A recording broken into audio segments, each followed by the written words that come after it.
Okay. तर नवीन विचार या पॉडकास्टच्या एका नवीन एपिसोडमध्ये स्वागत आहे आपलं. आज आपल्यासोबत एक नवीन गेस्ट आहेत. त्यांचं नाव आहे हेमंत महाले आणि त्यांचं राजकीय म्हणायला गेलं तर तेवढं नसेल त्यांचं एक्सपिरियन्स किंवा लाईफची जर्नी, बट सध्या तरी ते समाजसेवा करत आहेत आणि आदिवासी जो समाज आहे त्यांचं नेतृत्व ते आपल्या ठाण्यातून एक येऊर जी जागा आहे ती सगळ्यांना माहीत असेल, तर त्या जागेतून ते नेतृत्व करत आहेत त्या समाजाचं. तर आज सुरू करूया सर. आणि हेमंत सर, तर तुमच्यापासून म्हणजे तुमची एक लाईफची जर्नी कशी होती, तुमची सुरुवात कशी झाली?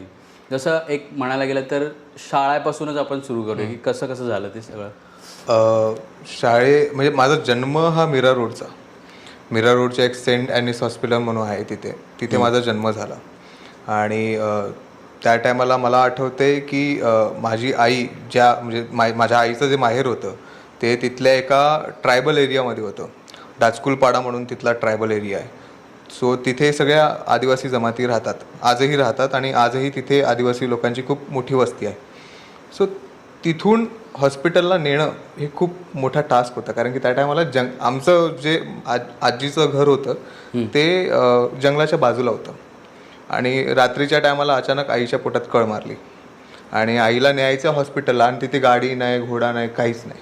जायचं कसं तरी सगळ्यांनी काढलं बाहेर आणि हॉस्पिटलला पोचवलं. जन्म झाला, सगळं झालं. आणि त्यानंतर मग आम्ही परत ठाण्याला ज्यावेळेस शिफ्ट झालो, म्हणजे माझे वडील मूळचे ठाण्याचेच, कोकणीपाड्यातले. सो आम्ही ठाण्यात आलो, कोकणीपाड्यात राहत होतो. आणि त्यानंतर शिक्षण म्हणजे बालवाडीचं जर शिक्षण घ्यायला गेलं, आता बालवाडी हा कन्सेप्ट नाहीच आहे, पण पूर्वी बालवाडी हा कन्सेप्ट, आता ज्युनियर KG, सिनियर KG, हे पहिल्यासारखं तसं काही नव्हतं. पहिला बालवाडी होती, म्हणजे आई पासून ते घेऊन सगळंच शिकवायचे. तर मी बालवाडी आमच्या इथे होती, त्या बालवाडीत शिकलो. आणि त्याच्यानंतर माझं प्राथमिक शैक्षणिक जे होतं ते प्राथमिक शिक्षण माझं म्युन्सिपाल्टीच्या स्कूलमध्ये झालं. ठाणे महानगरपालिका शाळा क्रमांक 48. मला आजही आठवते. त्या म्हणजे कोणी असं विचारलं जरी ना, शाळा क्रमांक 48 यामध्ये शिकलो मी.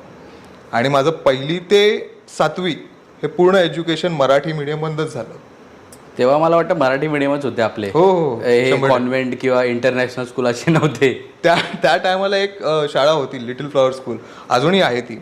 तर अशा मोठ्या मोठ्या इंग्लिश स्कूल होत्या, पण तो एक मिडल क्लास बॅकग्राऊंड असल्यामुळे आम्हाला तेवढं अफोर्ड करता येत नव्हतं की त्या शाळेमध्ये एज्युकेशन घ्या. आणि त्या टायमाला ही स्कीम पण नव्हती. आता जी स्कीम आले ना, RTE, राईट टू एज्युकेशन, हे तेव्हा नव्हतं. भले मी मागासवर्गीय असलो तरी पण मला त्याचा काहीच फायदा घेता येत नव्हता. फक्त आणि फक्त प्राथमिक शिक्षण घ्यायचं म्हणून माझ्या घरापासून, म्हणजे मी या रोडच्या या साईडला माझं घर आहे आणि रोडच्या त्या साईडला माझी शाळा होती. त्यामुळे आईवडिलांनी पण बोललं नाही याच शाळेत टाकायचं, घराच्या समोर मुलगा राहील, दुपारी जेवायला पण, म्हणजे रिसेस झाली का जेवायला लगेच घरी आलो का परत शाळेमध्ये, असं चालायचं चांगला कारभार. शाळेत तर गोष्टच वेगळ्या होत्या. खोडकर होतो मी खूप. म्हणजे आता तुमचं एज्युकेशन झालं कितीतरी, कॉलेज किंवा आता काय? मी प्राथमिक शिक्षण तिथून घेतल्यानंतर मी परत 8वीला प्रायव्हेट स्कूलमध्ये गेलो, ठिराणी विद्यालयामध्ये गेलो, जी वर्तकनगरला आपल्या इथे. तिथून मग मी माझं कॉलेज 11वी 12वी सायन्समधून केलं, जे की केळकर कॉलेजला केलं. त्यानंतर काही घटना अशा घडल्या की मला महाराष्ट्रात कुठेही ॲडमिशन घेता येत नव्हतं. मग त्यावेळेस ॲडमिशन घ्यायचं कुठं? मग ॲडमिशन घेण्यासाठी मी इकडं तिकडं दरबदर भटकत होतो. त्यावेळेस मला एक नेट पॅरामेडिकल कॉलेज म्हणून होतं, त्या कॉलेजमध्ये मी शिक्षणासाठी गेलो. त्यांनी मला सांगितलं राजस्थानची एक युनिव्हर्सिटी आहे, तिथे आम्ही तुमचं ॲडमिशन करतो आणि आपली इन्स्टिट्यूट आहे, तुम्हाला इन्स्टिट्यूटमध्ये सगळं शिकवलं जाईल आणि तिकडे तुम्हाला एक्झाम द्यायला जायचं, म्हणजे डिस्टन्स एज्युकेशन टाईप ते होतं. मी बोललो ठीक आहे, अतिउत्तम आहे. मग कोर्सेस खूप होते, मला करायचं तर इंजिनिअरिंग होतं, परंतु काही कारणामुळे मी B.Pharm घेतलं. 3 वर्ष B.Pharmमध्ये काढली. 3ऱ्या वर्षी मला माहीत पडतं माझं ज्या युनिव्हर्सिटीमध्ये एनरोलमेंट झालेलं आहे ती युनिव्हर्सिटीच फेक आहे. बापरे. म्हणजे मी 3 वर्ष B.Pharmचं शिक्षण घेतोय, टॅबलेट बनवतोय, सगळंच बनवतोय आणि इवन बायोकेमिस्ट्रीपासून ते घेऊन ज्युरिस्प्रुडन्स सगळे सब्जेक्ट वाचतोय, आणि अचानक एके दिवशी मला कळतं की माझं कॉलेज फेक आहे. ते ठाण्यातलं ओवळामध्ये कॉलेज होतं ते? तेच. ते खूप मोठं स्कॅम झालेलं होतं. त्या टायमाला नाही बोलता आम्ही त्या कॉलेजच्या, म्हणजे तिथून असं बोलू शकतो की माझ्या शैक्षणिक गोष्टीमधून राजकारणाची खूप मोठी एक आग तिथून लागली मला. कारण की त्या टायमाला मी एकटा नव्हतो ज्याला फसवलं गेलेलं होतं. बरोबर. असे भरपूरसे स्टुडंट्स होते ज्यांना ते फसवलं गेलेलं होतं. आणि त्यावेळेस त्या स्टुडंट्सचं एक नेतृत्व करणं, कारण की त्यावेळेस नेतृत्व खूप उभे राहिलेले होते, पण कोणी काही कन्क्लुजन देत नव्हतं. माझं सरळ सोपं होतं. 3 वर्ष वाया गेलेत. एकदा वाया गेलेले वर्ष परत नाही आणू शकत आपण. घड्याळाला परत नाही फिरवू शकत. त्यामुळे आता करायचं काय, मुलांना सांगितलं फीज वापस घ्या, नाहीतर लॅटरल एंट्री दुसऱ्या कुठल्या कोर्समध्ये भेटते तर ती करा. तर काही जणांनी फीज वापस घेतल्या. मला वाटतं त्या टायमाला मनसेचे, विद्यार्थी सेनेचे संदीप पाचांगे वगैरे होते, त्यांनी खूप आक्रमक विषय घेतलेला होता हो. आणि त्यावेळेस जवळजवळ स्टुडंट्सला त्या व्यक्तीच्या प्रेशरमुळे 4.5 ते 5 कोटी परत फीस द्यावी लागलेली होती त्या कॉलेजला. आणि ती कॉलेज त्यांनी दिलं पण. आणि त्या टायमाला आम्हाला थोडासा विश्वास होता त्या कॉलेजच्या डीनवरती, कारण की तो डीन आमच्याशी खूप फ्रँकली बोलत होता आणि त्यांनी आम्हाला परिस्थिती समजवलेली होती की कसं त्या कॉलेजला, म्हणजे त्या इन्स्टिट्यूटला फसवलं गेलं, कशी त्याची फसवणूक झाली आणि त्याच्या फसवणुकीमुळे स्टुडंटची फसवणूक झाली. म्हणजे त्यांच्यामध्ये कोणतरी मीडिएटर होता युनिव्हर्सिटी आणि कॉलेजमध्ये, तर त्याच्या काही मिसकम्युनिकेशनमुळे ती फसवणूक झाली. मग त्यांनी काही जणांना लॅटरल एंट्री देऊन एज्युकेशन करायला सांगितलं आणि काही जणांना फीज वापस दिल्या. मी माझी फीज वापस घेतली आणि दुसरीकडे एज्युकेशनसाठी मी अप्लाय केलं. मग सेम जे मला महाराष्ट्रात एज्युकेशन करता येत नव्हतं, मग मी इटानगरला ॲडमिशन घेतलं डिस्टन्स एज्युकेशन. पण हे महाराष्ट्रात का असं? एक खूप मोठा किस्सा होता. तो किस्सा मला नाही वाटत मी कॅमेरावर बोललो तर तो जो व्यक्ती आहे तो खूप ऑफेंड होईल.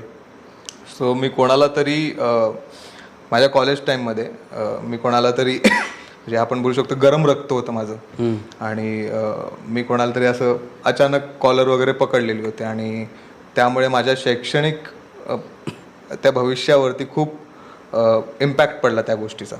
Okay okay. त्या व्यक्तीमुळे ब्लॅकलिस्टेड टाईप वगैरे. त्या व्यक्तीमुळे मी ब्लॅकलिस्टेड झालो पूर्ण महाराष्ट्रामध्ये ॲडमिशन घेण्यासाठी.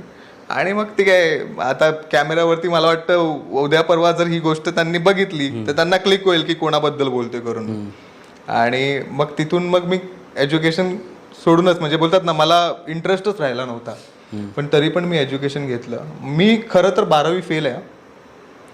फर्स्ट अटेम्प्टमध्ये मी 12वी फेल झालो. मॅथ्समध्ये गेलो, म्हणजे फिजिक्स सारख्या विषयामध्ये मी पास होणारा मुलगा केमिस्ट्रीमध्ये पास होतो, बायोमध्ये पास होतो, पण मॅथ्समध्ये गेलो. आता ह्यामध्ये कुठलं षडयंत्र होते मला माहिती आहे, पण जाऊ द्या.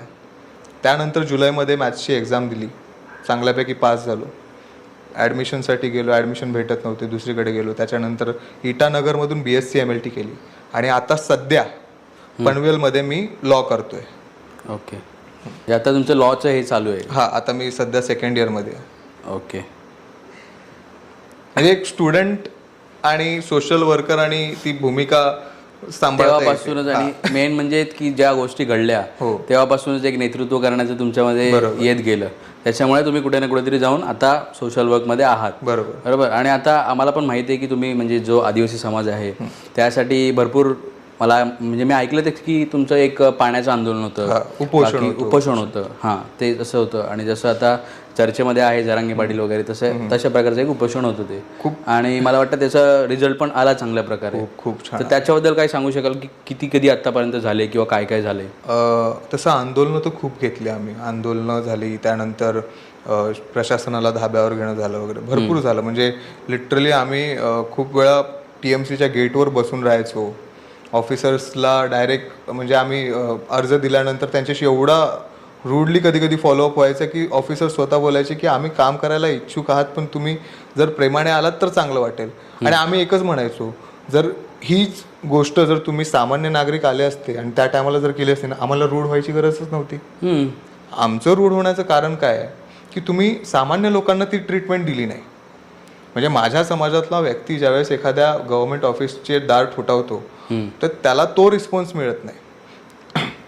मला आजही कुठेतरी खंत वाटते की माझ्या समाजात नेतृत्व खूप उभे राहिले, परंतु नेतृत्व तिथे पोचल्यानंतर त्यांनी त्या समाजाच्या त्या घटकाला तिथपर्यंत पोचवलं नाही. म्हणजे आजही बघाल तर आदिवासी बोललं की तुम्हाला खेड्यापाड्यातला किंवा जंगलाच्या कोपऱ्यावरचा भागावरती जी वस्ती असते, जसं मला वाटतं इरशाळगड आहे त्यानंतर असे भरपूर वाडा, मोखाडा, पालघर या साईडला जी लोक राहतात यांना म्हणजे नाशिक साईडला पण राहतात, खूप खूप ठिकाणी आदिवासी राहतात. ठाण्यात तर भरपूर आदिवासी आहेत. म्हणजे मी एक म्हणेन की ठाणे हे जर कोणी बनवलं तर आदिवासी, कोळी आणि आगरी या समाजांनी बनवलं. कारण की पूर्वी मुंबई हे बेटं होती आणि ठाणं हे एकमेव एवढं मोठं बेट होतं की त्याला फक्त आणि फक्त भूमिपुत्रांनीच घेरलेलं होतं. आणि ठाण्याचा इतिहास आहे की ठाण्यामध्ये कोळी, आगरी समाज, त्यानंतर आदिवासी समाज हे तीनच समाज असे होते जे टिकले, त्यांनी जमिनी टिकवल्या आणि त्यांनी उभं केलं ठाणं. मला वाटतं भरपूरशी अशी लोकं आहेत ज्यांची नावं आहेत, जसं वैती झाले, त्यानंतर म्हणजे आमच्या यामधले झाले, भरपूर अशी लोकं आहेत ज्यांची नावं आहेत आजही. तर या समाजाचं नेतृत्व करायचं मला काय एवढं हे नव्हतं, की मला असं वाटत होतं की यार आरक्षण तर आहे आपल्याला, सगळं भेटतेच, मग सगळ्या सवलती असताना मग आपण कशाला हे करायचं, म्हणजे आपल्याला एवढं. पण ज्यावेळेस मी त्या समाजात काम करायला लागलो ना, तेव्हा मला कळलं की त्या ज्या सोयीसुविधा आहेत ना त्या त्यांच्यापर्यंत पोचतच नाहीत. जसं तुम्ही म्हणाला ना पाण्याचं आंदोलन, पाण्याचं उपोषण घेतलेलं होतं, त्या उपोषणाच्या वेळी काय झालेलं होतं की त्या येऊर गावात आज जवळजवळ 350 ते 400 अनधिकृत बंगले आहेत. त्या बंगल्यांमध्ये आहेत ना मोठे मोठे स्विमिंग पूल आहेत. मला त्या बंगल्यांबद्दल काय म्हणजे बोलतात ना त्यांचं अनधिकृत बांधकाम आहे की काय आहे काय नाही याबद्दल मला काहीच बोलायचं नाही. तुम्ही बांधलं, तुम्ही तुमच्या स्वखर्चाने बांधलं, तुम्हाला महापालिकेने मदत केली, ते तुमचा आशीर्वाद, तो तुम्ही काही करा. पण जर तुम्ही माझ्या समाजाचं काही हिरावून घेणार असाल तर मग मी सोडणार नाही. बरोबर. मग त्या टायमाला कसं झालेलं होतं की तुमच्या बंगल्यांच्या स्विमिंग पूलमध्ये पूर्ण पाणी भरलेलं असायचं. तुमच्या बंगल्यांमध्ये 24 तास पाणी मिळायचं तुम्हाला. मग माझा बाजूचा जो आदिवासी बांधव आहे, जो बाजूच्याच पाड्यामध्ये राहतो, त्याला पाणी का नाही मिळत?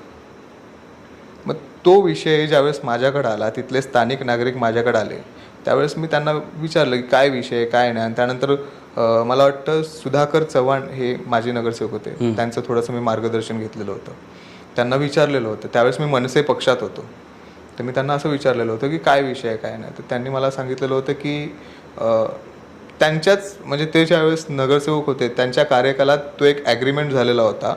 वरचा जो एअरफोर्स आहे आपलं, इंडियन एअरफोर्सचा जो एक स्टेशन आहे त्यांच्यामध्ये आणि महापालिकेमध्ये, की जो काही पाण्याचा प्रवाह असेल किंवा काही असेल, पाण्याचा साठा असेल, तो फक्त आणि फक्त आदिवासी पाडे आणि BSNL यांना देण्यात येते, त्या व्यतिरिक्त कोणाला देता येणार नाही. तो ॲग्रीमेंटची झेरॉक्स मला सुधाभाई यांनी दाखवली की बाबा असं असं आहे, बघ तुला जमत असेल तर तू तुझ्या लोकांसाठी लढा दे. मी बोललो ठीक आहे, जर ही गोष्ट अशी आहे माझ्या लोकांच्या हक्काची आहे, मग मी कशाला सोडू. मग मी बसलो उपोषणाला. उपोषणाचं म्हणजे बोलतात ना काहीच ठरवलेलं नव्हतं. आदल्या दिवशी ठरवलं उद्या उपोषणाला बसायचं आहे, आणि उद्या गेलो, दुसऱ्या दिवशी गेलो. आणि असं नाही की काय मंडप बिंडप बांधणार आहे किंवा काय. मी माझ्या त्या डेकोरेटरला फोन केला आणि बोलला अरे मला ना ते हे पाहिजे, खाली चटई वगैरे पाहिजे. त्यांनी लगेच लाल कलरचा तो रेड कार्पेट असतो तो आणला, तो टाकला, त्याच्यावर बसलो आम्ही. बायका आल्या बाजूच्या पाड्याच्या, म्हणजे मी ज्या एरियात बसलोय त्या एरियातल्या त्या जवळच्या पाड्यातल्या लोकांना काही घेणं देणं नाहीये. पण जे लांब लांबचे पाडे होते ना, जसं जांभूळ पाडा झाला, पाटोना पाडा झाला, तिथली लोक माझ्याबरोबर, देवीचा पाडा झाला, तिथली लोक माझ्याबरोबर येऊन बसली. आणि सगळ्या म्हाताऱ्या बायका आणि सगळ्या माझ्या समाजातल्या बायका. मी बोललो जर हे व्यक्ती ज्यांना काठी पकडून यायला लागते ते जर माझ्याबरोबर येऊन बसू शकतात उपोषणासाठी, मग मी का नाही बसावं उपोषणाला. मग मी ज्यावेळेस उपोषणाला बसलो, मला आजही लक्षात आहे की आम्ही 2 दिवसापर्यंत, म्हणजे दुसऱ्या दिवशीपर्यंत आम्ही पाण्याचा एक थेंबसुद्धा प्यायला नव्हतो. आणि ते उपोषण एवढं कडक जात होतं ना की दुसऱ्या दिवशी जर उपोषण सुटलं नसतं, होतो मी सलाईन बिलाईन लावून मस्तपैकी असं बसलो असतो तिथे. पण बोलो जाऊ दे, महापालिकेने थोडंसं सहकार्य केलं आणि पटापट कारवाया करून मस्तपैकी ते उपोषण सोडलं. आज कदाचित सगळ्या भागामध्ये, येऊरच्या प्रत्येक भागामध्ये जे पाणी पोचतंय त्यामध्ये नुसता माझाच नव्हे तर येऊरला ज्या महिला, जे मुलं माझ्याबरोबर उपोषणाला बसलेली होती तिथे, त्यांचा एक मोठा वाटा आहे. म्हणजे असं नाही बोलणार की आम्ही केलं म्हणून झालं, नाही, तुम्ही माझ्यासोबत आलात म्हणून झालं. आणि हे एक वाटत नाही तुम्हाला की तेव्हाची जी लोकं होती त्यांना खूप आहे समाजासाठी वगैरे येते, बट आताची एक पिढी ना थोडी वेगळी होत चाललेली आहे. त्यांना नाही एवढं वाटत की अरे आंदोलन बसले तर ठीक आहे, बसल्या तुमच्यासाठी करतो तरी पण नाही. कारण हा एक एक्झाम्पल आपल्यासमोर पण आहे की मराठा आंदोलन सध्या चालू आहे. हो, जरांगे पाटील बसलेत, त्यांचे जे आता लोक जे बसलेत ना मोस्टली ज्यांनी साखळी आंदोलन चालू केलं त्याच्यामध्ये पण जे लोक बसलेत ना ते खूप यंग असा कोण दिसत नाही मला. पण मला कळत नाही की आंदोलन कोणासाठी चाललंय. बरोबर आहे. आता यंग मुलांसाठी चाललंय ना, तुम्ही कुठे आहात? हे पुढच्या पिढीसाठी आपण जे काही करतोय ते पुढच्या पिढीला कळतच नाही. मग पुढची पिढी आजकाल सोशल मीडियावरती जास्त आहे. म्हणजे त्यांना हे माहिती आहे की मी जर आंदोलनात गेलो किंवा मी जर ह्याचा एक भाग बनलो तर एक मोठी हिस्ट्री होऊ शकते. पण त्यांना तो सपोर्ट द्यायचा नाहीये. त्यांना कसं द्यायचंय की हा आम्ही सोशल मीडियावरती हॅशटॅग शेअर करू, लाईक केलं आम्ही, शेअर केलं आम्ही, झालं ना आम्ही सामील झालो. असं नाही होत ना. पण कुठेतरी तुमचा एक छोटासा पार्ट असणं गरजेचं आहे. आणि मी माझ्या समाजातनं मी स्वतः बघितलेलं आहे की ज्यावेळेस माझ्या व्यवसायावरती हातोडा पडलेला होता ना, मी एकटा पडलेलो होतो. त्यावेळेस हे म्हातारे लोक सगळे आलेले होते माझ्याबरोबर की नाही बाबा तुझ्याबरोबर जे झालं ते वाईट झालं, सांत्वन द्यायला का होईना पण आलं. म्हणजे ते माझी अशी मागणी कधीच नाही की तुम्ही मला आर्थिक मदत करा किंवा काही मदत करा. माझ्या दुःख म्हणजे बोलतात सुखामध्ये नाही उभं राहिलं ना तरी चालेल, माझ्या दुःखामध्ये जर तुम्ही येऊन मला फक्त असा धीर जरी दिलात ना, तो माझ्यासाठी सगळ्यात मोठा होतो. ते आहे सध्या. मला वाटतं ती जी जनरेशन आले ना आता, एक ती जेनझी जनरेशन मध्ये थोडासा प्रॉब्लेम आहे तो. आपल्यापर्यंत एक जनरेशन होती जी 90sची, ती जर थोडंफार तरी आहे की समाजासाठी, सोशल वर्कसाठी हे थोडाफार आपल्याला इंटरेस्ट आहे. बट आत्ताच्या मुलांना मला वाटत नाही. एक ते जेनझी लोकांना ते मला तर वाटतं कोरियाला पाठवलं पाहिजे, तिकडेच त्या लोकांना खूप इंटरेस्ट आहे त्या बाबतीमध्ये. बट बाकी मला वाटत नाही. आणि ह्याच्याबरोबर झालं की आता युथचं आपलं जे चालू आहे त्याच्यामध्ये युथ बोललं तर युथचा पॉलिटिकल बघायला गेलं तर मनसे पक्षाकडे खूप आकर्षण होतं त्या टायमिंगला. आणि तुम्ही सुद्धा मनसे पक्षामध्ये होतात, तर ते काय त्याच्या मागचा इतिहास होता आणि कशी एंट्री वगैरे तुमची झाली, काय तुमच्या मनात आलं की मनसेमध्ये एक आपण सहभाग घ्यावा? तर मनसे हा एक पक्ष म्हणून मी कधी बघितला नाही. तो एक परिवार होता माझ्यासाठी. आणि जेव्हा परिवारातून म्हणजे असं निघालो बाहेर त्यावेळेस खूप मिक्स इमोशन होते. खूप म्हणजे असं डोळ्यातून पाणी वगैरे आलेलं होतं. पण ज्यावेळेस मी मनसे या पक्षात आलो, माझी कधीच राजकारणात येण्याची इच्छा नव्हती. म्हणजे माझ्या घरच्यात कोणालाच राजकारण आवडायचं नाही, पण माझ्या बाबांना खूप आवड होती. त्या टायमाला मनसेचे एक शाखाध्यक्ष होते राजेंद्र कांबळे, आणि ते यशोधन नगरचे शाखाध्यक्ष होते. मला वाटतं लोकमान्य नगरला गेलात की तिथे तो एक स्पॉट आहे यशोधन नगर, तो खूप फेमस आहे. आणि तिथले ते प्रॉपर शाखाध्यक्ष असते आणि त्यांच्याकडे टीम होती मोठी. तर माझे बाबा ना त्यांच्याबरोबर असायचे. माझ्या बाबांनी मला सांगितलं की तू राजू दादांबरोबर काम कर, तुला आवडेल, तुला राजकारणात रस येईल. आणि मी बोललो चल पप्पांची इच्छा आहे ते एकदा आपण करून बघू. मग मी ते राजेंद्र कांबळे यांच्याबरोबर थोडं बसायला लागलो, त्यांचे काम करायला लागलो, मुलं गोळा करायला लागलो. तेव्हा मला कळालं की हा राजकारणात हे आपण रस देऊ शकतो, आपण आपल्या लोकांना न्याय देऊ शकतो.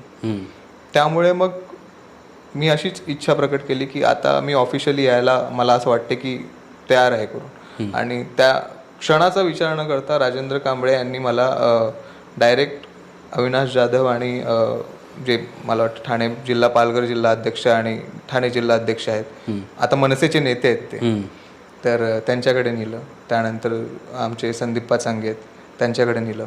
आणि दोघांच्या आणि पुष्कराज विचारे हे 3 लोक होते ज्यांच्याकडे मला इंट्रोड्यूस केलं. आणि त्यानंतर मला तिथलं गटाध्यक्षचं पहिलं पद मिळालं. गटाध्यक्षचं पद मिळाल्यानंतर मी तिथली एक नगरसेवकची निवडणूक जी होती, जी राजेंद्र कांबळे लढवत होते, त्यावेळेस मी इलेक्शनचं काम पहिल्यांदा हाताळलं. बूथ काय असतो, कसं काम करतात, मतदार यादीवर कसं काम करतात, तुमचं लक्ष कोणावरती असलं पाहिजे, कोण तुमच्याबद्दल कसं बोलतंय, कोण नेगेटिव्ह बोलतोय, कोण पॉझिटिव्ह बोलतोय, त्याला आपल्याला विचारात घ्यायचं आहे की नाही, हे मतं आपल्याला पडतील की नाही, या सगळ्या गोष्टींचा अभ्यास मला तेव्हा झाला. आणि मग हळूहळू मी बोललो आता मी राहायचो कोकणी पाड्याला आणि यायचे मला लोकमान्य नगरला आणि लोकमान्य नगरचं काम करायचं. मी बोललो हे खूप कठीण आहे.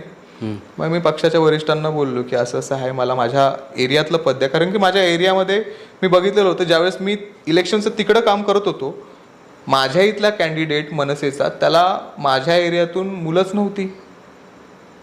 म्हणजे माझ्या एरियामध्ये तुम्हाला ज्यावेळेस प्रचार करायचा आहे त्यावेळेस त्यांच्या ओळखीची होती असं नाही की नव्हती, परंतु जो क्राऊड पाहिजे होता तो नव्हता. बोललं करायचं काय. मग मी माझ्या एरियातलं पद मागण्याचा प्रयत्न केला. त्या टायमाला थोडा विरोध झाला की नाही मिळू शकत असं तसं. पण संदीप पाचांगेंनी थोडी रिकमेंडेशन केली, पुष्कराज विचारांनी रिकमेंडेशन केली आणि मग आमचे नेते त्यांनीही थोडंसं विचारात घेतलं आणि मला तिथलं शाखाध्यक्ष पद देऊन टाकलं. शाखाध्यक्ष पद दिलं आणि मी एक फळीच उभारली तिथे. म्हणजे जी फळी मला वाटत नाही माझ्या अगोदर जी मनसेची टीम तिथे होती त्यांनी ती फळी उभारली नव्हती, ती फळी मी तिथे उभारली आणि चांगल्यापैकी यूथ लोकांना वरती आणलं. हे जे नवीन जनरेशन होते ना सगळ्यांना वरती आणलं. म्हणजे माझा संदीप राणे असेल, सूरज माने असेल, त्यानंतर रवींद्र गावित असेल, या सगळ्यांना मी चांगली चांगली पदं देऊन तिथे एक फळी तयार केली. आणि आमच्याकडे एवढं पोटेन्शियल होतं ना की मला आठवते अविनाश जाधव साहेबांची एक मुलाखत होती, कुठलं तरी एक चॅनल होतं आणि ते माझ्या नमो गार्डन्समध्ये झालेलं होतं. त्यावेळेस रात्रीचे 10:30-11 वाजलेले होते. त्या टायमाला पण मी माझं ते ग्राउंड होतं ना ते अर्धं असं गच्च भरलेलं होतं फक्त आणि फक्त त्यांच्या ह्याच्यासाठी इंटरव्ह्यूसाठी. सो त्यावेळेस माझं पोटेन्शियल काय हे माझ्या नेत्याला कळालेलं होतं आणि त्या पोटेन्शियलने मी तिथे काम करतो. आणि मी जेव्हा काम करत होतो ना मी मनसे म्हणून काम नाही केलं जास्त, पण मी एक त्या समाजाचा घटक म्हणून खूप काम केलं तिथे. म्हणजे कधी कधी असेही विषय हाताळले जिथे मला काही गोष्टींमध्ये विरोध झाला की तू हे करू नको, तुला वरती उत्तर द्यावी लागतील. काही लोक होती ज्यांनी मला थोडं प्रेशराईज केलं की तू हे असं करू नको, आम्हाला वरती उत्तर द्यायला लागतील तुझ्यामुळे, तू चुकीचं करतोय वगैरे. मला माहिती आहे माझ्यासाठी माझ्या इथला एरिया हा पहिला आहे. मी पक्षाचा नंतर पहिला माझ्या समाजाचा आहे, पहिला माझ्या लोकांचा आहे. बरोबर. म्हणून मी लोकांसाठी काम केलं आणि त्यावेळेस तो विरोध मी फेटाळला. मी सरळ बोललेलो होतो की जर असं असणार असेल तर मला माझ्या पदाची पर्वा नाही. ओके, मी निघून जाऊ शकतो. मग आता एवढं सगळं चांगलं चालू होतं पक्षामध्ये, मग एक्झिट का? आता सध्या तुम्ही पक्षात नाही आहेत मनसेच्या, बरोबर. तुम्ही नॉर्मली समाजसेवक म्हणून काम करताय तुमच्या समाजासाठी किंवा लोकांसाठी, तुमच्या एरियासाठी.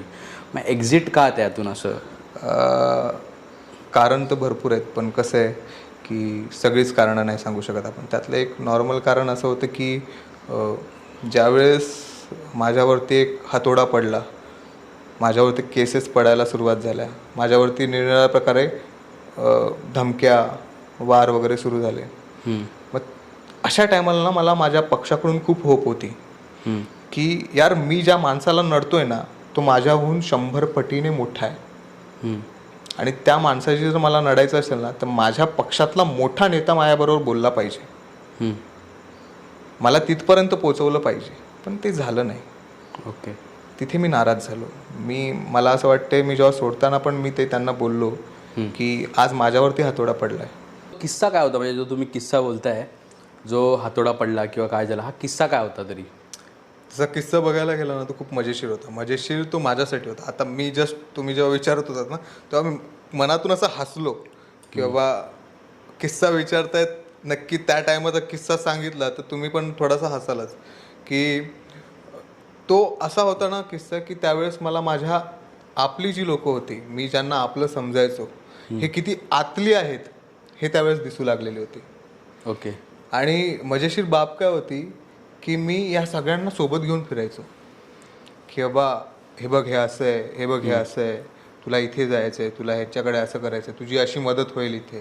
म्हणजे ह्यांच्यासाठी मी दिवस रात्र एक केलेला होता. आणि ज्यावेळेस मी लढत होतो, ज्यावेळेस मी तुटत होतो, त्यावेळेस मी मागं बघितलं कोणच नाही. म्हणजे मला सपोर्ट करण्यासाठी किंवा माझ्या पाठून उभा राहण्यासाठी माझा पक्षही माझ्यासोबत नव्हता. माझी एक सिंपल हे होती, बोलतात ना एक अपेक्षा असते पक्षामध्ये की सुखात नाही तर दुखात तरी तुम्ही यावं. मी मान्य करतो माझ्या वडिलांचं ज्या दिवशी निधन झालेलं होतं त्याच्या दुसऱ्या मला वाटतं 2-3 दिवसानंतर अविनाश जाधव, त्यानंतर पुष्कराज विचारे, संदीप पाचंगे हे सगळे माझ्या घरी येऊन गेले, माझ्या दुःखात सामील झाले. माझे शत्रूही माझ्या त्या दुःखात सामील झाले. पण हे दुःख खूप मोठं होतं अजून. म्हणजे माझ्या वडिलांना जाऊन 1-2 वर्ष झालेली होती, फक्त 1 वर्ष झाला होता आणि कुठेतरी सगळ्या जबाबदाऱ्या माझ्यावर पडलेल्या होत्या. आणि त्या जबाबदाऱ्या पार पाडत असताना फॅमिलीला स्टेबल करण्यासाठी मी कुठला तरी एक नवीन व्यवसाय सुरू केलेला होता आणि तो व्यवसाय अचानक तुटला. यावेळी ह्या संकटापेक्षा माझ्यावरती दुसरं कुठलं, म्हणजे तो जेव्हा तुटला ना, मी एवढा तुटलेलो होतो की मी स्वतः सुसाईड करणार होतो, ह्या सगळ्या विचारांमध्ये पोचलो होतो. त्यावेळेस म्हणजे माझ्याजवळ अशीही लोकं आली, काही लोक तर बोलतात ना मैत्रीचं सोंग करणारी लोकं असतात, तशी लोकं माझ्या आयुष्यात आली त्या टायमाला. अरे आम्ही तुला मदत करू, किंवा एक असतं सांत्वन देणारी लोकं असतात की हां आम्ही तुझ्या दुःखात सहभागी आहोत, किंवा तुला या सगळ्यातून बाहेर पडण्यासाठी मी तुझा मित्र आहे, हे ते फलाना भरपूर आली. पण त्या काळात मला कळून आलेलं होतं की कोण कसं आहे आणि कोण काय आहे ते. आणि मी सगळ्यांचे सगळे रंग पारखत होतो. हरकत नाही, जे झालं ते झालं. पण अशा वेळी जो दगा फटका बसला मला, तो एवढा वेगळा बसला ना, त्यामध्ये मी फुल डिप्रेस झालेलो होतो. आणि मी माझ्या लाईफवरती हसत होतो की अरे तूच तो मुलगा आहेस ना जो ह्या लोकांसाठी सकाळी उठून किंवा भले रात्रीचे 3 वाजता उठून जायचास मदतीला. मग आज तुझ्या पाठी का नाही येत ते. म्हणजे मजेशीर बाब ही आहे ह्याच्यामध्ये की तुम्ही या लोकांना आपले समजत होतात आणि अचानक हेच आतले निघाले. हे सगळं एका रात्रीत बदलून गेलं. ह्यानंतर माझा वाढदिवस पण साजरा ज्यावेळेस करायचा होता, मला तर इच्छाच नव्हती साजरा करण्याची, पण जे वाढदिवसाच्या शुभेच्छा यायच्या ना, त्यात पण घटोती झाली. घटोती झाली म्हणजे तुमचे मेसेज येणं बंद झाले, त्यानंतर तुम्ही भेटायला आले नाही, काहीच नाही. म्हणजे माझ्या वाढदिवसाच्या दिवशी फक्त मोजके 5-6 पत्रकार आले, त्यांनी मला फुलांचा गुलदस्ता दिला, त्या दिवशी मी तसा साजरा केला. त्या दिवशी मला कळालं जोपर्यंत तुमच्याकडे पैसा आहे तुमच्याकडे सगळे धावत येतात. म्हणजे मला माझे वडील लहानपणी बोलायचे की असतील शीत तर जमतील भूत. मला त्या दिवशी कळालं की हे काय होतं, शीत म्हणजे काय आणि भूत म्हणजे कोण, हे मला त्या दिवशी कळालं. त्यामुळे तो हा जो प्रकार आहे ना, हा खूप मजेशीर आहे आयुष्यामध्ये. मी याला खूप मजेशीर वेळी घेतो, कारण की मला माहिती आहे at the end of the day मी एकटा पडणार. ते तर आहे. किती मोठी लढाई असो, मी एकटा पडणार. आणि मी असा व्यक्ती होतो ना, मला देवांवरती विश्वास नव्हता. खरं सांगायला गेलं तर मी खूप मोठा नास्तिक होतो. मला काहीच देव वगैरे हे काही वाटायचंच नाही. आणि त्या टायमाला मी आपण असं म्हणू शकतो की माणूस जेव्हा डिप्रेशनमध्ये जातो ना, त्यावेळेस त्याला काहीच सुचत नसतं. आणि मी अशा स्टेटमध्ये होतो की मी पहिला लोकांमध्ये देव शोधायचो. म्हणजे माणसातला चांगला गुण हा माझ्यासाठी देवगुण असायचा आणि माणसातला वाईट गुण हा माझ्यासाठी राक्षस गुण असायचा. पण नंतरला कळायला लागलं साला माणूसच राक्षस आहे. तुम्ही कितीही त्याला चांगला पकडा, तो कधीच चांगला नसतो. मग त्यावेळेस मी दगडात देव शोधला. मला तेव्हा कळालं की लोक दगडात देव का शोधतात, ती आस्था काय असते ही तेव्हा कळाली. मी जेव्हा एकदम डिप्रेस्ड होतो आणि सगळं होतो, मला कॅडबरी सिग्नलला ते हरे राम हरे कृष्णवाले लोक असतात, भागवत गीता घेऊन फिरतात, ते फ्रीमध्ये वाटत होते. आणि त्याने माझी गाडीची काच ठोठावली, मी खाली गेलं. माझ्या चेहऱ्यावरून कळत होतं की मी खूप डिप्रेस आहे. समोरच्या व्यक्तीने मला सांगितलं, तुम्ही खूप दुःखात वाटताय, तुमचं दुःख दूर करण्यासाठी एकदा भागवत गीता वाचा, कदाचित तुम्हाला बळ मिळेल. आणि क्षणाचाही विचार न करता मी ती ॲक्सेप्ट केली आणि गाडीत ठेवली. पण माझी वाचायची हिंमतच होत नव्हती. पण त्या डिप्रेशनमध्ये मी एवढा हे झालेलो होतो ना की माझ्याकडे काही दुसरं करण्यासारखं होतं पण नाही. कारण की विचार करू लागलो की डायरेक्ट म्हणजे पोचायचंच वरती असे विचार यायचे मला. मग मी बोललो चल एकदा भागवत गीता वाचून बघू. भागवत गीता वाचायला सुरुवात केली. पहिल्या अध्यायापासून ते शेवटच्या अध्यायापर्यंत मला त्यात एवढं कळालं की संकट तुम्हाला तेव्हाच दिलं जातं जेव्हा तुमच्या आयुष्यात काहीतरी देवाला चांगलं द्यायचं असतं. आणि हे मला कळालं की बाबा आपल्या आयुष्यात जर आता संघर्ष आहे ना, पुढे एक ना एक दिवस चांगले दिवस येतील. आणि त्यासाठी तो संघर्ष झेलत राहायचा, मग तो कितीही मोठा असो. म्हणजे मेलो तरी चालेल, पण झुकायचं नाही कुठे, संघर्ष करत राहायचं. आणि त्यानुसार मग चालत गेलो. आणि पक्ष सोडायचा तो मला म्हणजे बोलतात ना, तो काळच असा होता की ज्यावेळेस मी एवढ्या संघर्षामध्ये चालत होतो आणि मला जो सपोर्ट हवा होता तो मला भेटत नव्हता. असं नाही की मनसेनी माझ्यावरती अन्याय केला किंवा काय, असं काहीच नाही. मनसे हा परिवार म्हणून खूप छान आहे. आजही मनसेचे भरपूर कार्यकर्ते आहेत, भरपूर नेते आहेत जे माझे आजही संपर्कात आहेत आणि आजही आम्ही बोलतो चालतो. पण आम्ही कधी तो जो क्षण झाला त्याबद्दल आम्ही डिस्कस करत नाही, कारण की जे झालं ते झालं. बरोबर. आता कुठेतरी आपल्याला पुढे जायचं आहे, झालेल्या गोष्टीवरती डिस्कस करून आपल्याला काय भेटणार नाही आहे, म्हणून पुढे निघालो. नक्की, ते तर तू बरोबरच बोलला. तुम्ही जे भगवद्गीतावालं होतं, कारण की भगवद्गीता मी सुद्धा पूर्ण वाचले, तर तो एक फॅक्ट आहे भगवद्गीतेचा. आणि असं सुद्धा म्हटलं जातं की जेव्हा जो प्रॉब्लेम येतो, समजा आज तुमच्या आयुष्यात हा एखादा प्रॉब्लेम आहे, त्यावेळी भगवद्गीता वाचल्यानंतर तुम्हाला त्याचं सोल्युशन भेटेल. बट जेव्हा नेक्स्ट कुठला तरी वेगळा प्रॉब्लेम असेल ना, तेव्हा त्याचं पण सोल्युशन त्याच पुस्तकात आहे. ते तुम्हाला कळणार नाही की हां मी वाचलं होतं ही गोष्ट, बट त्यावेळी परत वाचलीत ना, तर तेव्हा तुम्हाला वाटेल की हां हे तर मी पहिला पण वाचलेलं, बट मला लक्षात का नाही आलं. तो व्ह्यूज वेगळा दिसतो. तुम्ही सांगितलं त्याप्रमाणे मला एक आठवलं की हरकत नाही हा एक जो वर्ड आहे ना, मी अशा व्यक्तीकडून शिकलेलो होतो, जी व्यक्ती माझ्या दुःखामध्ये खूप मला सपोर्ट देण्यासाठी माझ्याबरोबर होती आणि अचानक एक कालांतराने गायब झाली. म्हणजे काही पर्सनल इश्यूज असतील किंवा काही असतील किंवा काही असेल, पण ती ज्या प्रकारे गायब झाली ना, त्यावेळेस मला दुःख खूप झालं की अरे ती व्यक्ती माझ्या अशा टायमाला माझ्यासोबत होती जेव्हा मी म्हणजे संपण्याच्या क्षणामध्ये होतो आणि ती अचानकपणे निघून गेली व्यक्ती. मग त्यावेळेस मी खूप तुटलेलो होतो. त्यावेळेस मला भगवद्गीतेमध्ये ना एक मला असं वाटतं कुठलं तरी कडवं आहे, त्याच्यामध्ये त्याचं एक्सप्लेनेशन पण आहे की देव तुमच्या म्हणजे श्रीकृष्ण तुमच्या आयुष्यातून माणसं ह्यासाठी काढतो कारण की त्यांनी ते ऐकलेलं असतं जे तुम्ही ऐकलेलं नसतं. आणि तेव्हा मला ते हिट झालं की कदाचित त्यांनी ती कन्व्हर्सेशन ऐकली असेल जी मी नव्हती ऐकलेली आणि त्यामुळे त्या व्यक्तीला माझ्यापासून लांब केलं असावं. आणि एक प्रकारे माणसं येतात जातात, नाती टिकवायची कशी असतात किंवा विश्वास टिकवायचा कसा असतो, हा मला वाटतं मी भगवद्गीतेमधून खूप चांगल्या प्रकारे शिकलो. ते तर आहेच. आणि ते जसं तुमच्या आयुष्यात पण ती एंट्री त्या टायमिंगला झाली, तशीच खूप लोकांमध्ये येते. आणि आपल्या मोस्टली बघायला गेलं तर हिंदू धर्मात ती पद्धत नाही आहे जशी बाकीच्यांची आहे, आणि ती असली पाहिजे. बरोबर. जसं मुसलमानांमध्ये त्या लोकांना कुराण वाचायला सांगतातच. एखादा जो असतो तो बोलतोच की माझ्या जर 2 वर्षाच्या मुलाला जरी विचारलं ना, तरी त्याला माहिती आहे त्यामध्ये किती आहे तर त्यांनी किती काय. बरोबर. तो सांगेल. आपल्यात नाही सांगणार कोण. ख्रिश्चन लोक पण बायबल वाचायला सांगतातच. बरोबर.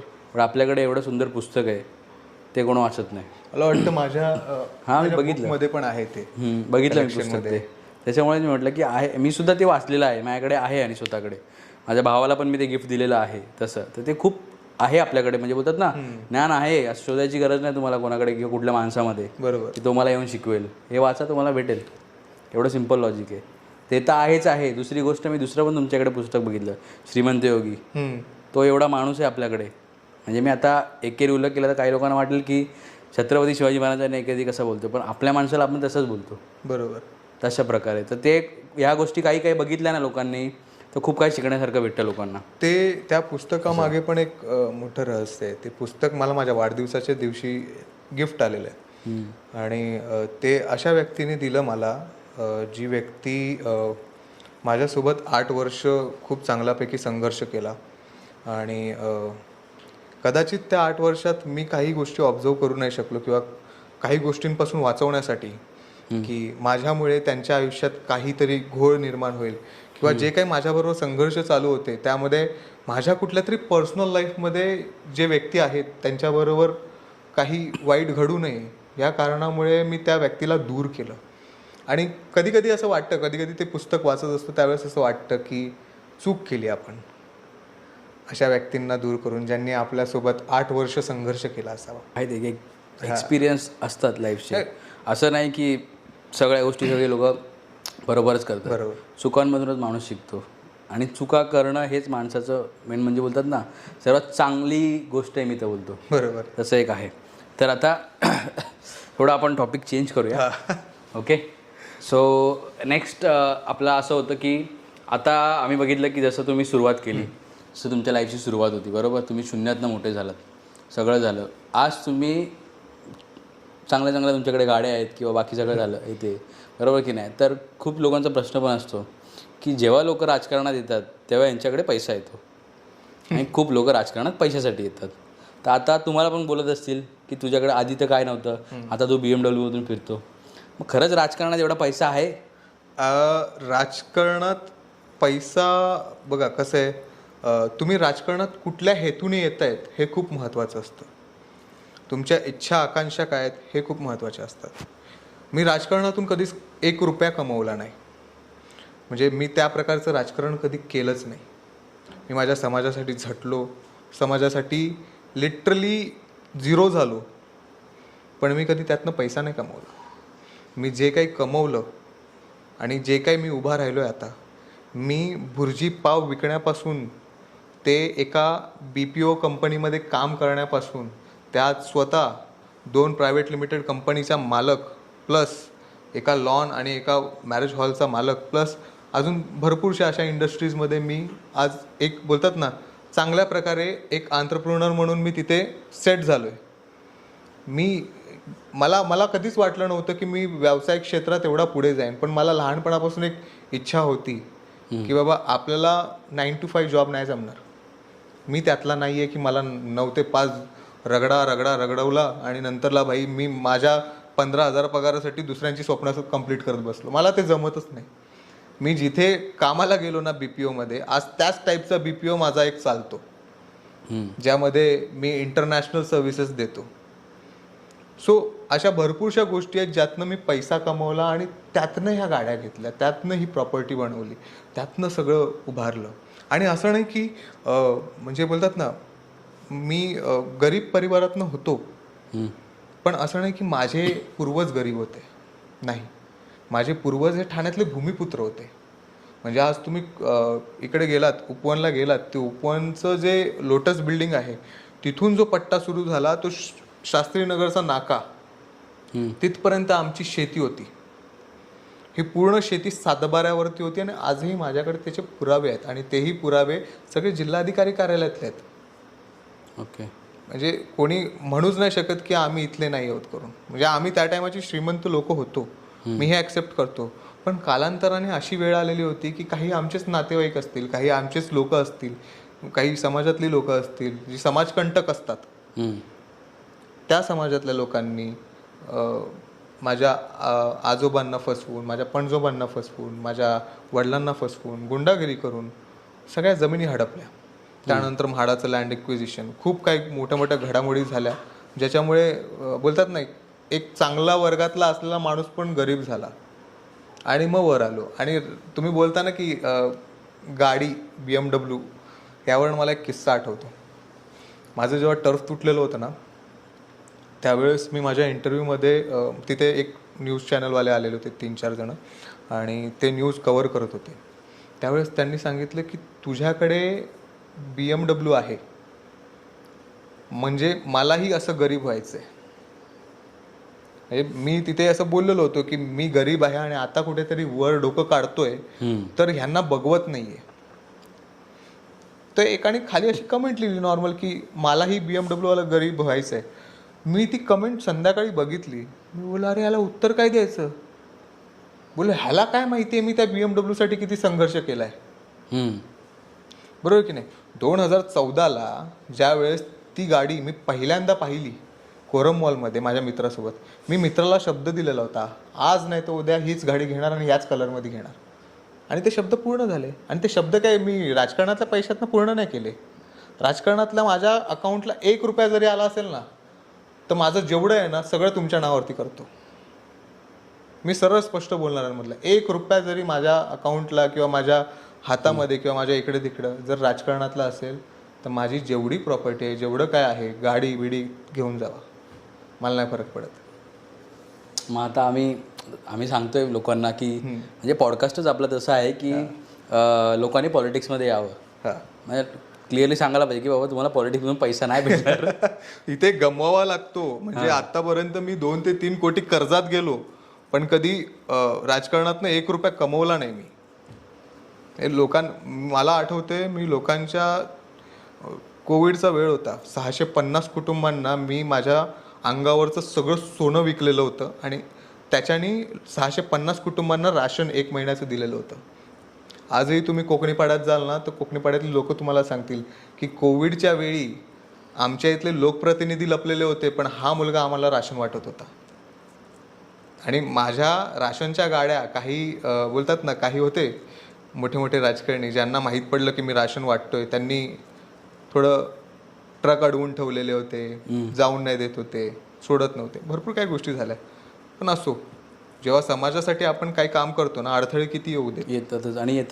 आणि आले तर त्याला टॅकल करता आलं पाहिजे. यालाच मेन राजकारणी म्हणतात ना, आणि तसंच केलं आपण. तर आता हे जेवढी तुम्ही कामं केली एवढी सगळी, म्हणजे आता तुम्ही लोकप्रतिनिधी म्हणून किंवा समाजसेवक म्हणून एवढी कामं केली, तर असा कुठला किस्सा आहे तुमचा? एक चांगला किस्सा पण असेल किंवा वाईट किस्सा पण असेल, असा कुठला एखादा किस्सा सांगण्यासारखा असं काय आहे? वाईट किस्से तर तुम्ही भरपूर ऐकले. हां. चांगला किस्सा सांगतो. एक आजीबाई आहेत येऊरला, ज्यांचं आणि माझं काही संबंध नाही. माझ्याकडे त्यांचा फोटो पण आहे. तर त्या फक्त उपोषणाला येऊन बसलेल्या होत्या. त्या कुठल्या तरी संघटनेत काम पण करतात. त्यांना आदिवासींसाठी झटण्याची खूप एक बोलतात ना आहे.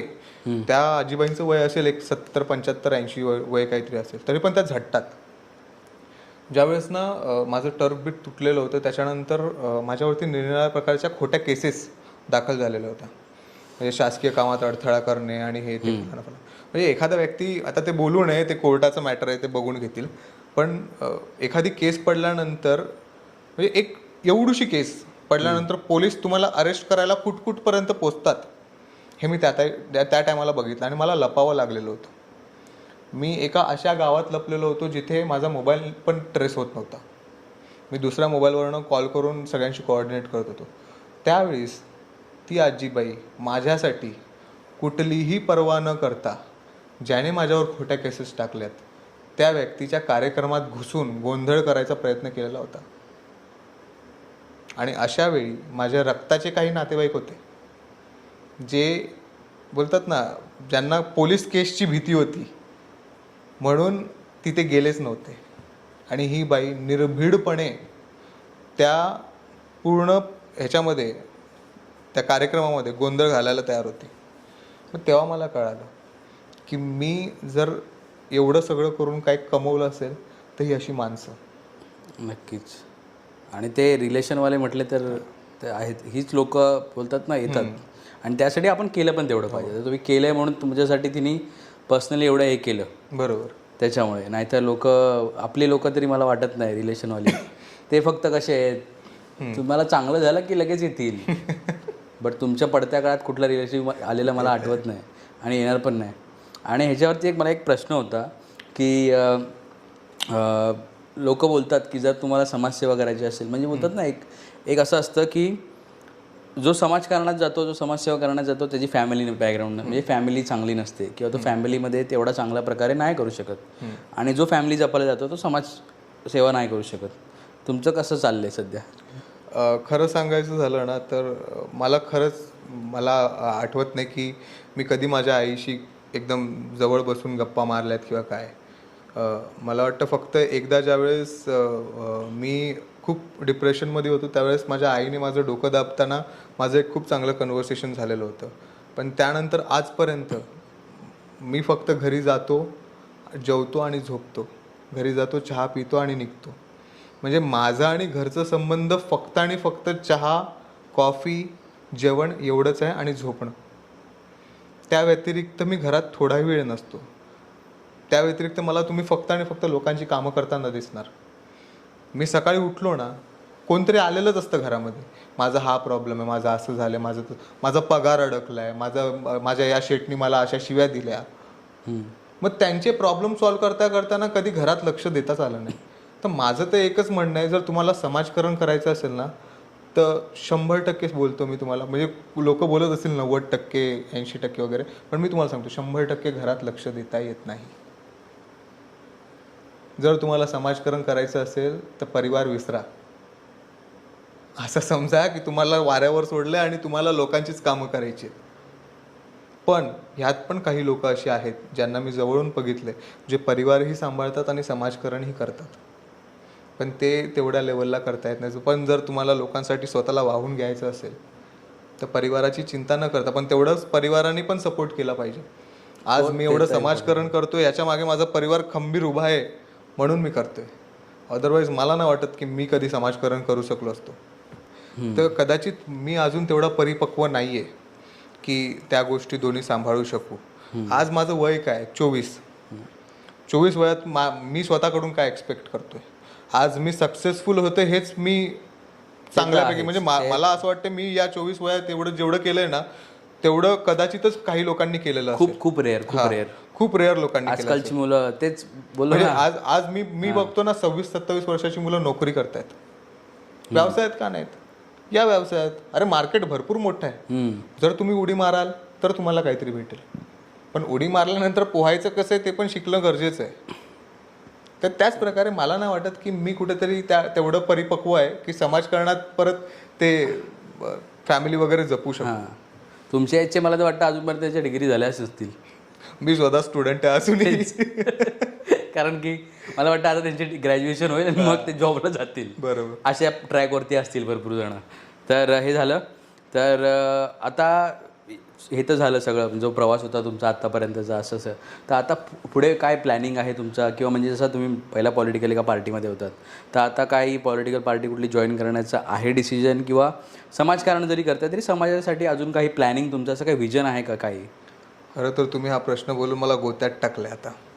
म्हणजे प्लॅनिंग बघायला गेली तशी काय आपण प्लॅनिंग वगैरे नाही करत, पण ते बोलतात ना, सोचा नाही आहे पर देख लेंगे, तसं आहे माझं. आता काय विचार नाही केले, पण जेव्हा वेळ येईल तेव्हा बघू कुठल्या पक्षात आणि काय कसं. जो पक्ष माझ्या समाजासाठी, माझ्या लोकांसाठी नीट उभा राहू शकतो त्याच्याबरोबर मी असेन, आणि जर असं कोणी मिळालं नाही तर अपक्ष असेन. नक्कीच. आणि राहिलीच गोष्ट, जर पुढं काय करायची या सगळ्या गोष्टीत नाहीच पडायचं झालं, 1 वर्षानंतर ॲडव्होकेट होतोय. माय लोकांसाठी वाहून घेणार परत. बिंदास या, कधीही या. 24 तासात मी तुम्हाला अवेलेबल होणार, आणि 24 तासामध्ये तुमची पूर्ण जी काही केस असेल, काय असेल, ती लढायला सक्षम उभा राहील. नक्कीच. तर ह्याचवरती सर आता झालेलं तर आहे, फक्त एक जो यंग जनरेशन आहे आता, जसं तुम्ही यंग आहात, मी यंग आहे, सगळे मोस्टली आहेत, तर त्यांच्यासाठी काय तुमचं एक असं बघायला गेलं तर ॲडवाईज असेल, मोस्टली ज्यांना पॉलिटिक्समध्ये यायचं आहे किंवा ज्यांना समाजकारणसुद्धा करायचं आहे त्यांच्यासाठी सुद्धा, आणि बाकी पण नॉर्मली?